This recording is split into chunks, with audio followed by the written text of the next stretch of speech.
रामचंद्र की आवाज त्या लांड्याच्या घरापर्यंत गेला पाहिजे.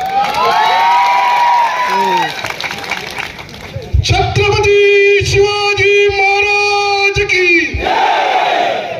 कुलापर्यंत गेला, अंबित गेला पाहिजे.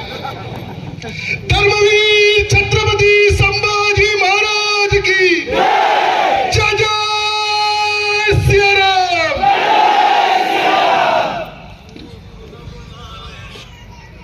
साहेब 7 तारीख ते आज हा फक्त ट्रेलर होता, पिक्चर आता बाकी.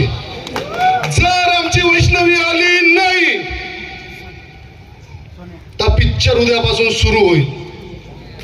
आणि केरला स्टोरी लंडनची होती, आता केरला स्टोरी हिंदूंची होईल, हे स्पष्ट सांगतो.